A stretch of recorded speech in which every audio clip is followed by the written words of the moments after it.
স্বাধীনতা পদকপ্রাপ্ত দেশবরেণ্য অভিনেতা, নাট্যকার ও নির্দেশক আতাউর রহমানের মরদেহ শেষ শ্রদ্ধা জানাতে কেন্দ্রীয় শহীদ মিনারে নেওয়া হবে।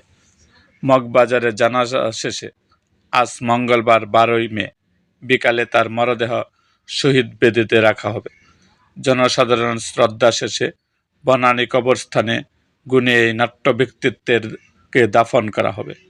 এর আগে সোমবার মধ্যরাতে রাজধানীর একটি বেসরকারি হাসপাতালে চিকিৎসাধীন অবস্থায় শেষ নিঃশ্বাস ত্যাগ করেন এই অভিনেতা।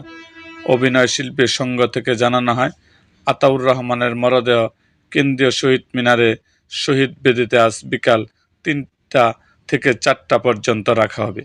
এর আগে জোহরের নামাজ শেষে মগবাজার ইস্পাহানি সেঞ্চুরি আর্কেডে নিজ বাসভবনের সামনে খোলা মাঠে অনুষ্ঠিত হবে তার জানাজা। সর্বশেষে বনানী কবরস্থানে দাফন করা হবে বরেণ্য অভিনেতাকে। পরিবার সূত্রে জানা যায়, গত শুক্রবার বাসায় পড়ে যাওয়ার পর আতাউর রহমানের শারীরিক অবস্থার অবনতি হয়। এরপর প্রথমে তাকে গুলশানের একটি হাসপাতালে নেওয়া হয়। সেখানে তাৎক্ষণিক আইসিইউ সুবিধা না পাওয়ার পর তাকে ধানমন্ডির একটি হাসপাতালে ভর্তি করানো হয়।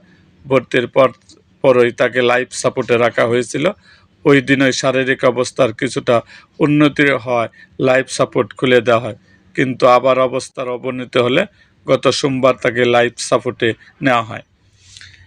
এরকম আরও ভিডিও পেতে আমাদের মুক্তাগাছার ইতিহাস মিডিয়া ইউটিউব চ্যানেলটিকে সাবস্ক্রাইব করুন এবং পাশে থাকা বেল আইকনটি বাজিয়ে দিন।